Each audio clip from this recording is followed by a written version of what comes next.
Game Chat with Bwana episode 76 coming at you right about. Welcome to Game Chat with Bwana, your source for gaming news and reviews. Now, here's Bwana McCall.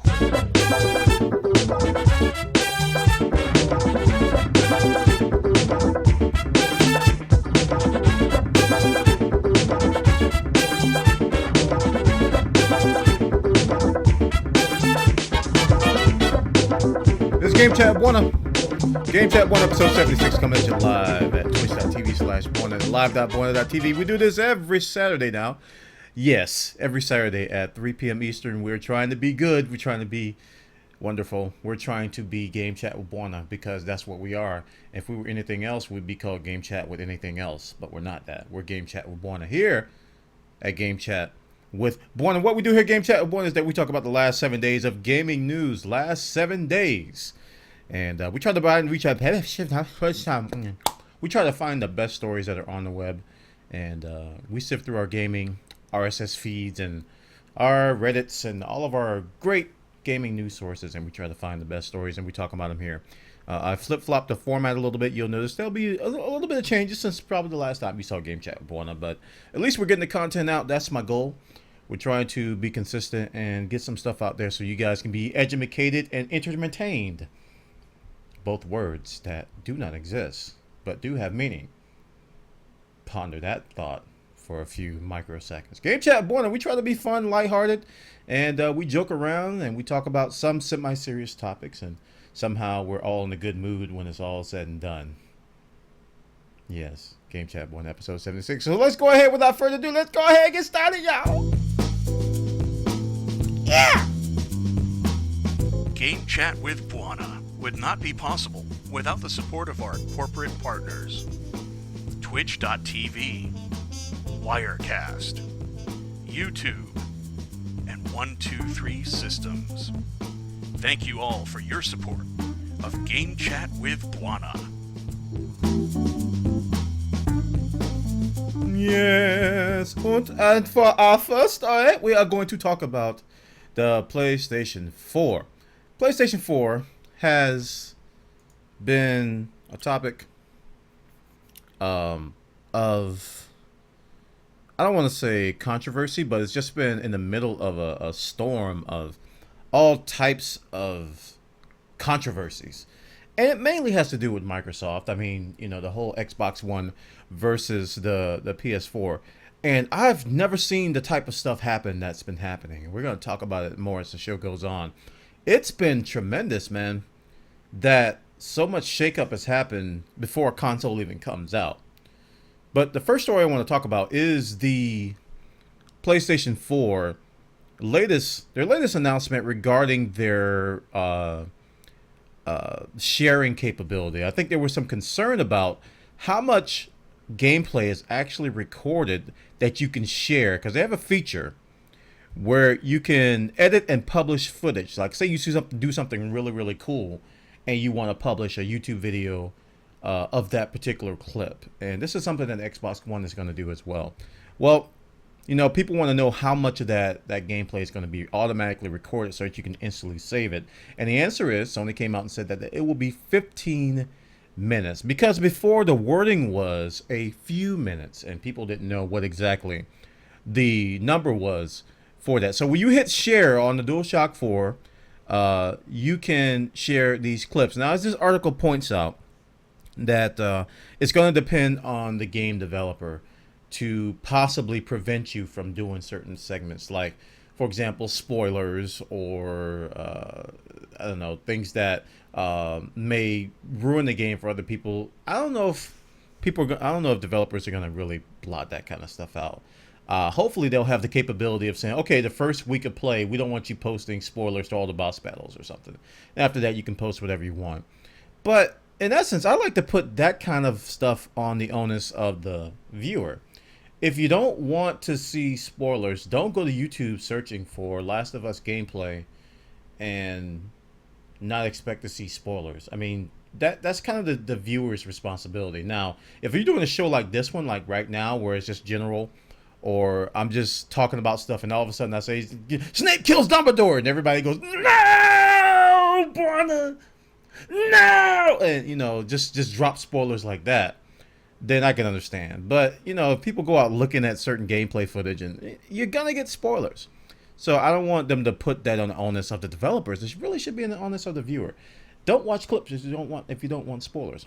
Now, in a related story, the Xbox One was essentially queried, I guess I would say forced, to respond to this, and they have come out and say that they are recording 5 minutes of gameplay footage.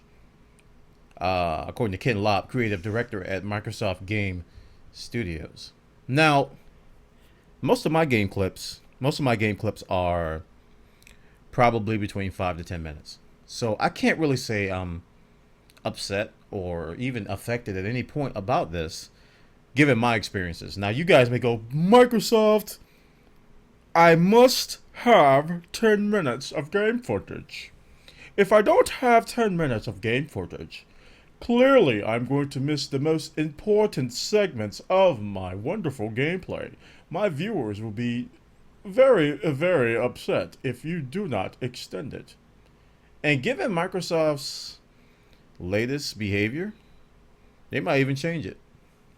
We'll talk about that in a bit. Check it out, guys. This story is over on PlayStationLifestyle.net.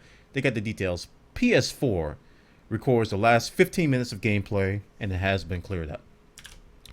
Now for our next story, this is going to be related to what I was talking about.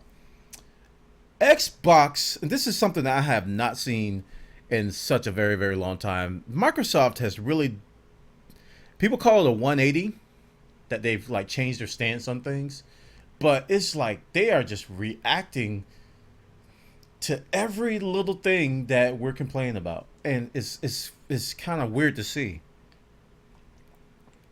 First off, they fired the one dude, shortly after the E3 announcements and stuff. The top guy got fired. They say he left, but I'm pretty sure he got fired. And it's just been this huge shakeup at Microsoft, and things have changed. They did a 180 on the DRM stuff with the always have to be online stuff. Now, they've announced that they're going to allow independent developers to self-publish on Xbox One. So that's a good thing, that they are able to, release a beta, release an alpha onto the platform so that they can get some early feedback. And I mean, this is something that, PC gaming, we've had for a very, very long time. So I'm a little bit, I don't know, man. It's just a lot of reactionary. That's a great word. Reactionary things coming from Microsoft. Oh, you don't like this? We'll change it. Oh, you don't like this? We'll take it out. Oh, you don't like this? And it's like, what kind of state is the console going to be in when it comes out if they're gutting all these features that they originally planned? I don't know what to think of it, and so do some of these independent publishers, as this article points out on Joystick, that some of the indie developers are cautiously optimistic. And here's a quote. I think they had a quote from one of the developers. Here it is. This is the developer of Leica Believes the Sun at Night. And their quote is saying, I think releasing on Xbox One without a publisher is a big step forward. But the fact that eventually I'll be able to use my retail console as our dev kit is huge. My secondary, maybe flailing and futile hope is that the fees for publishing won't be insane. It's one thing to only have to shell out $600 for a dev kit, but quite another if we have to spend another $10,000 on publishing fees. My hope is that they'll be content with 30% of revenue and be done with it. So, I don't know, man. And I've seen another quote from another developer who basically said that, this is great and all, but for Microsoft to make these changes with these reactionary, basically a reactionary change, it's kind of unsettling. You don't know what to think of it. So I guess it is a great phrasing to say it's cautiously optimistic. I wouldn't trust them.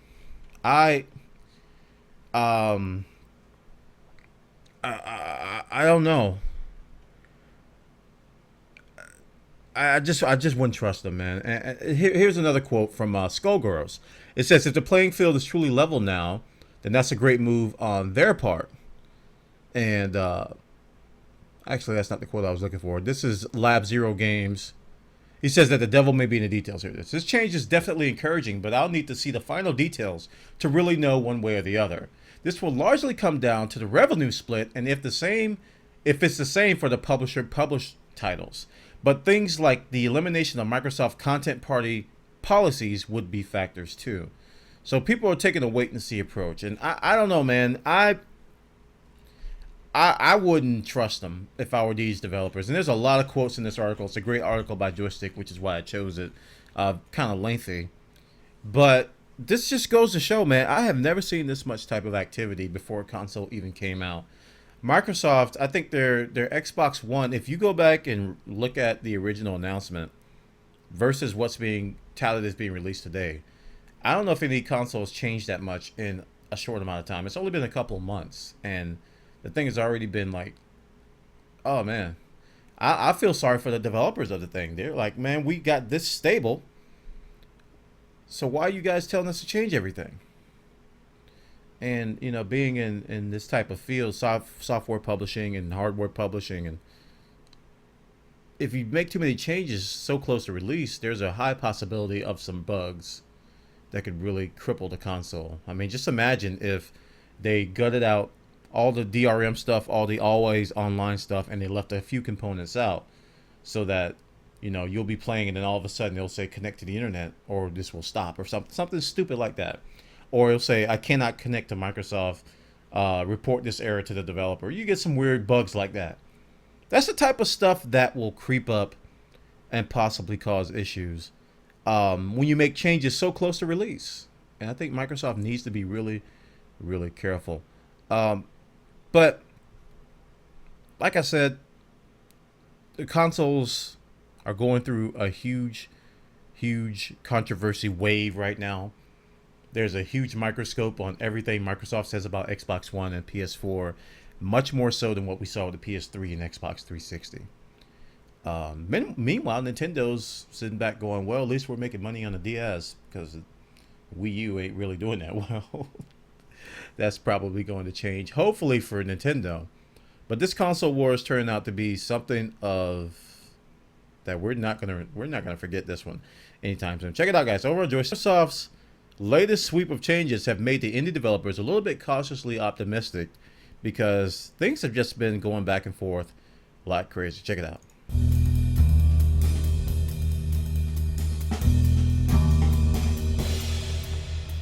Tune in to all things Bwana throughout the week on live.bwana.tv and on twitchtv.com/Bwana.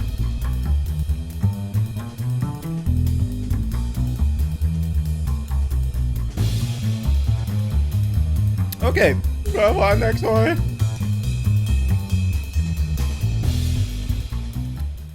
Activision's going indie.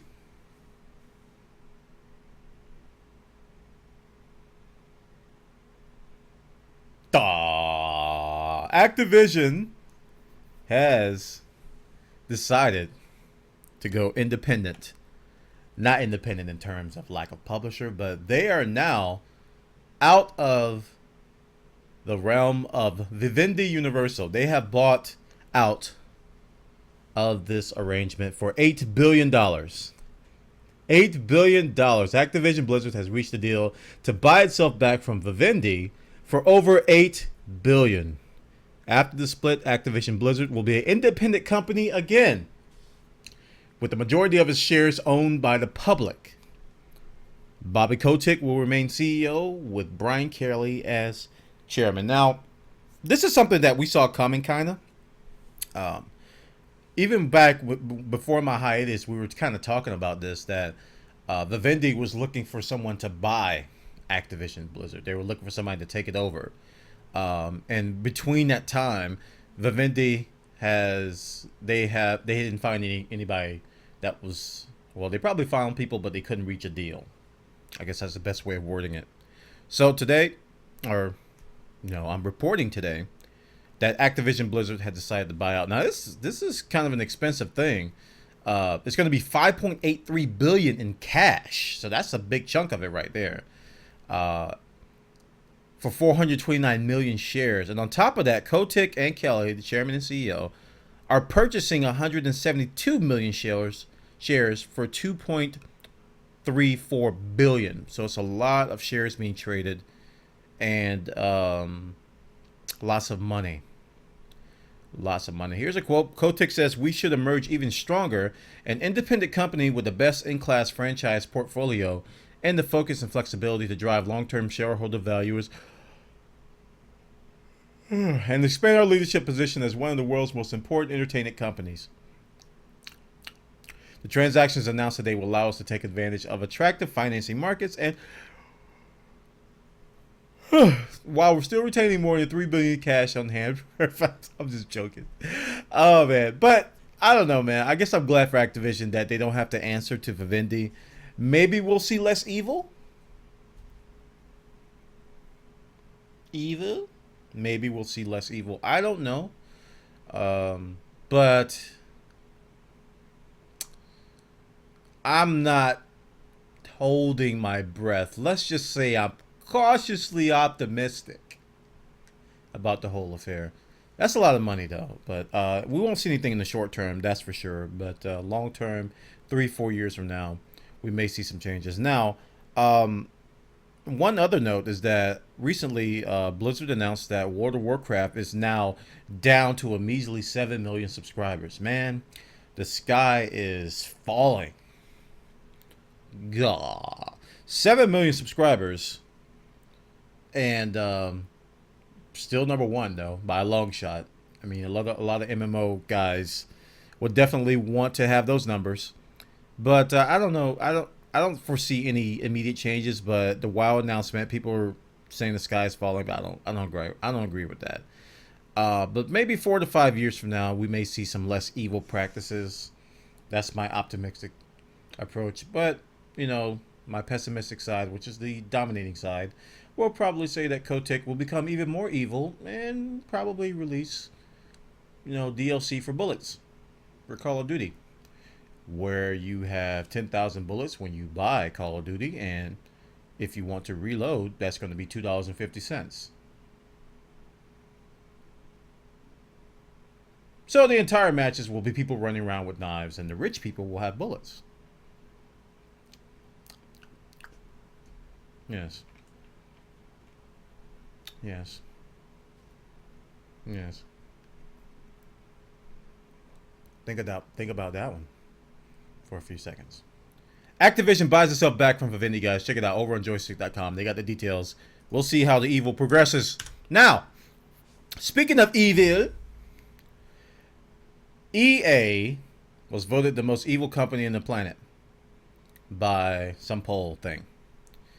And after that, EA came out with some statements that we're going to take this seriously. We're going to turn the company around. Blah, blah, blah, blah, blah, blah, blah. So, since then, they have made some changes. They got rid of the online only, or the, what was it called? The service where you had to pay to play online. They got rid of that. I think they mentioned in here. Online Pass. The Online Pass program has been removed. So that was one thing that people complained about. And they said they heard the complaints about SimCity, and they've been trying to make changes to that to alleviate it.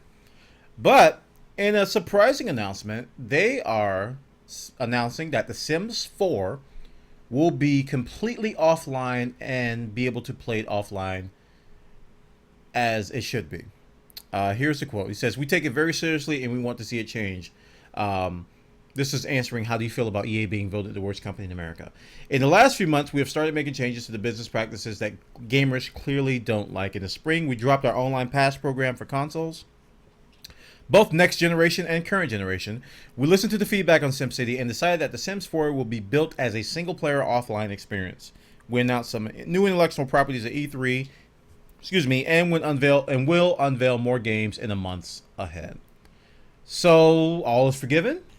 Do we now think that EA is not the most evil company on planet? Worst company on planet? Do we believe? I keep saying planet, but I believe it was America. Yeah, it was America. I keep saying planet because I'm joking. Withhold your comments, please, on YouTube. No corrections needed. We got it. Sims 4 is going to be offline. Thanks to everyone complaining about SimCity. I think it's a step in the right direction. I think it's something that they should do. If you look at their situation from an outside perspective, you know, you would say, well, if I was EA, I would make SimCity. I would make The Sims 4 not online only. Now, if they come out, they would have came out with The Sims 4 and made it like SimCity, people would have just, it would have been ridiculous amounts of hate, even more so than now. So they're trying to make a turnaround. We can see the efforts. Two major elements of their company that people hate have been removed. Well, I guess I can say completely removed. But let's see if they can get a little bit less evil. That is an invalid statement, but you understood what I said, so that's all that matters to me. Sims 4 is going to be online. Thanks to everyone complaining about SimCity. Check it out, guys, over on MTV Multiplayer. Check it out. They got the details about that their store right there, boy. We're going to see what happens with that, boy, howdy. Please support Game Chat with Bwana by turning off your ad blocking software.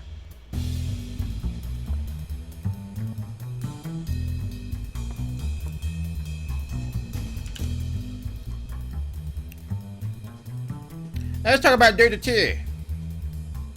This is going to be a really quick story. Dota 2 recently came out with an update. And this is something I want to talk about because we're talking about companies listening to feedback and all that kind of stuff. Dota 2 recently came out with an update. And one big problem that we experienced here on this channel, and it was a big thread on Reddit, was that one of the problems with the game is that you had to go through the tutorial in order to even watch matches, because Dota 2 has a feature called Dota TV, which allows you to watch matches, watch tournaments, and you don't even have to play the game at all to utilize it. It's really cool. You can listen to commentary, you can interact, you can see the clicks of the players. Probably the best spectator client on the planet right now. So there was a big thread on Reddit, and we had complaints here on my channel. We were talking about it. I think it was the only carrot. He was having problems because he just wanted to watch and spectate, and he had to go through the stupid tutorial. Not days later, this patch comes out, and one of the notes is, you're now able to spectate without doing the tutorial. They took it out. They listened. And it's the most beautiful thing I've ever heard. And there's other changes in here. These are direct changes to feedback from the players that Valve has done. And one cool thing they added is that they added Xbox controller support for Dota TV. Now, on the surface, that may not sound all that great, but this is Dota TV. So, you know, we got Steam, what's it called? The big version of Steam, which is like TV friendly. I forgot the name of it. People are going to be wanting watching the International, which is coming up in a couple weeks. The International is a big tournament for Dota 2, and it's going to have the largest prize pool in history. Lots of hype around it. People are going to be wanting to watch that on their television. And to have the Xbox controller be able to support rewinding, pause, replay, cycle through the drop-down menus, slow down, and show the gold graph, show the XP graph. To be able to do that with the controller is going to be kind of cool. Normally I would say, well, no, keyboard mouse trumps out, but this is actually a very good thing to use the controller for, especially if you're watching on your big screen television. So I'm excited for this game. I keep gushing over it. I'm just saying, man, Valve is doing they're running on all cylinders right now. They are really pushing forward full steam ahead. And they've done some features at the tournament which I've never heard of. Now this may have been done. You guys can correct me.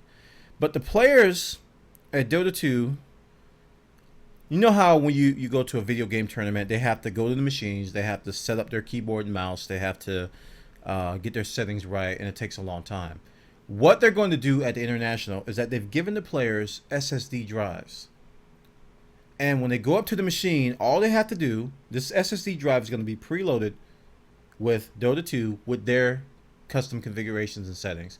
All they have to do is walk up and plug the SSD drive in, and they're up and running. It's a brilliant thing they're doing. And there's also some other cool things to do. I can't remember it all, but it's just something. They're just really thinking ahead in a lot of different areas. Like I said, other people may have done it, but that's the first time I've ever seen it done. Try Dota 2, guys. I mean, if you don't want to play it, at least download it. Now you can watch matches without having to go through the tutorial. And you know, I know there's people out there that watch League of Legends that don't even play it. So, you know, there's no reason not to download Dota 2 is my thing here. So check it out, guys. Over on, this is on Steam right now. The latest update, the latest patch. Dota 2 July 20th. Oh, also, if you guys are interested in watching the International on Twitch TV, this is a good reason. I talked about it on Bwana.org radio. Google just recently came out with a device called the Chromecaster. It's a HDMI dongle that you can plug into your TV, and you can share your smartphone, tablet, or your browser to your TV set. So you can watch the International on your TV that way. It's a $35 device. Just putting that out there. Great way to watch Twitch TV in general. But if you want to watch the International on your big screen, you could do it that way as well, and use these cool features like Steam, the Big Picture. That's what it's called, Steam Big Picture with your Xbox controller. You can do it that way. Cool stuff. Check it out, guys. This is over on Yevav's own site. All right, movie time. Movie time. Battlelog for BF4, what we've done is really try to expand the service to be super integral to the game experience itself. More than something just the PC gamers can enjoy. People have their smartphones, they have their tablets, you know, they have their computers next to them while they're playing. And we want to create a battlefield where you can incorporate all these devices in the experience. For example, when you're going home on the bus after work, you can't wait to get home and play. You go in, you check out the stats for yesterday, you configure a loadout based on that, you find the server you want to play on or see what your friends are playing, and as you get home, you know, you just start it up, you click a button and you're basically in there ready to go.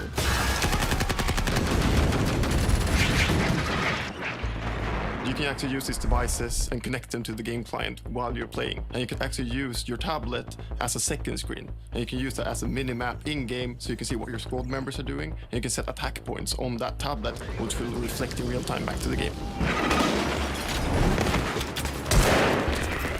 And you know, maybe you just died, you're waiting a few seconds for the kill screen to disappear. While you do that, you can go to the loadout on the tablet, on the laptop, on the mobile, change new weapons, set it up with new accessories. Once you click that gun and press save, that's going to get instantly reflected to the game. So if you want to play on a new server, for example, you don't need to quit the game first. You can just find a server using the server browser, or maybe just find a friend who's already playing, click a button, and then you will instantly join that server on your console. Another cool feature we're now introducing with Battlelog is something we call missions. These are small challenges that you can create for you and your friends. For example, you can set it up and say, I want to see who's actually the best tank destroyer among my friends. And you will always get notified when someone takes the lead. So that means you can instantly boot up the game and try to claim that #1 spot yourself. So we're introducing something we call geo leaderboards. So as a player, I can compete to be the best tank driver in Stockholm, in Sweden, in Europe, or in the whole world. And that's going to be a great way both to compete and rank up, but also get to know new friends on the battlefield.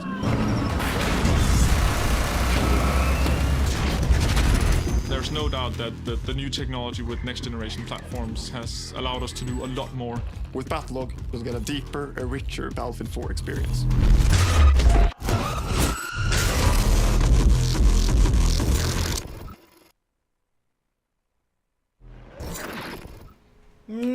Okay. So I want to show that video because it gives a good overview of, don't play again. it gives a good overview of Battlefield's 4's new Battlelog. And if you look at those features that was talked about there, a lot of them are kind of nice to have. Like the mission thing seems cool. Being able to edit your loadout from a tablet or a smartphone is cool. Put a server up ready to be played is cool. But the biggest thing I saw from this was the minimap. Can you imagine having a tablet under your monitor or next to your monitor with a minimap of the activity as you're playing? A big minimap. See how that's just like a big and mini? That was supposed to be a joke. But I think that's a strong feature. To the point to where it will offer an advantage to the player. To the point to where it might be a little bit unbalanced. Because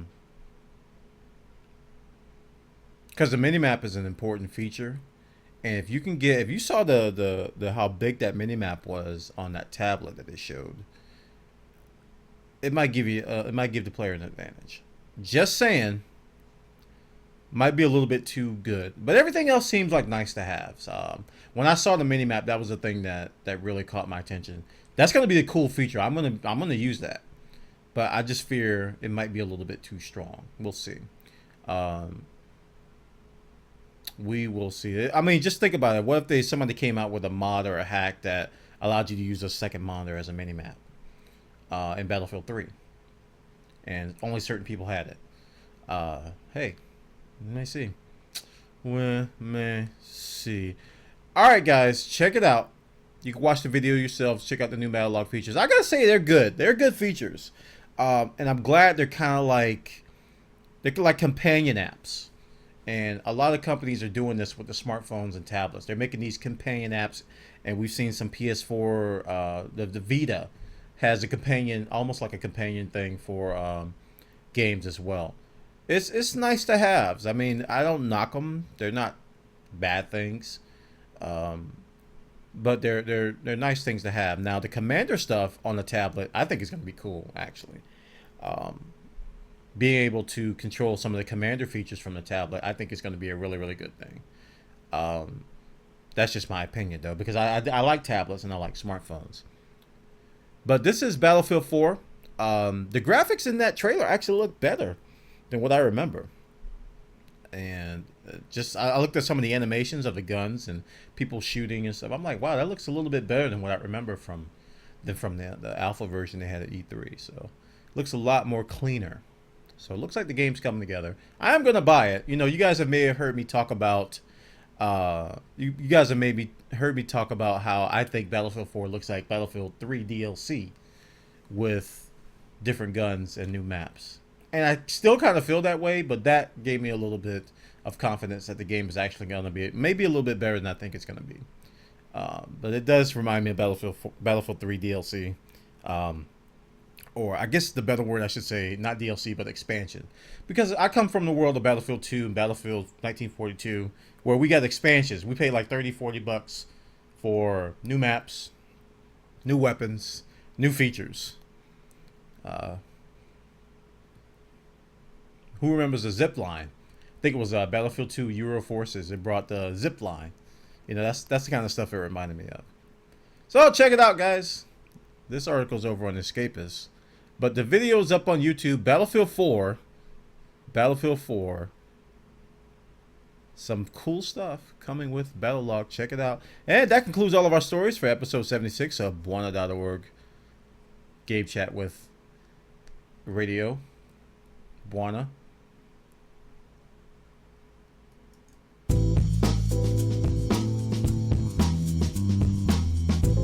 Love Game Chat? Are you looking for a way to show your appreciation? Become a Bwana.tv premium subscriber. Check out the details at Bwana.tv/donate.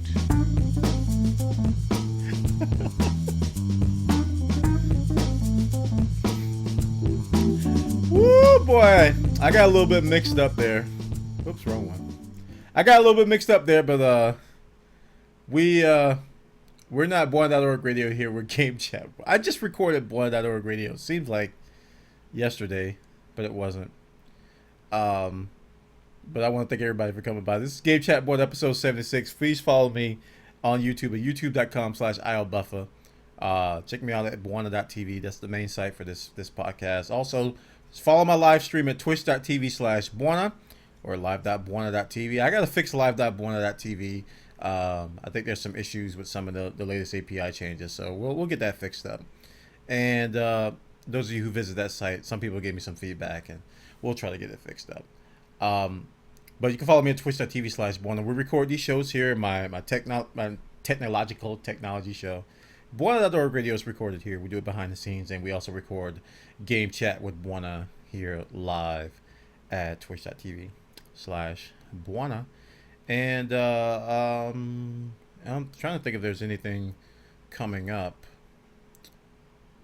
Nothing super special. We've been playing more Dota 2, so if you guys are into Dota 2, make sure you follow our streams. We've been doing user games. I've only done one so far, and it turned out really well. We played like 3 matchmaking matches, and I think we lost 1 and won the other 2, something similar to that. And we had some brand new people coming to the matches, and by the end of the experience, they felt a lot more comfortable with Dota 2. We're also doing Bastion speed runs, something new that I'm doing here.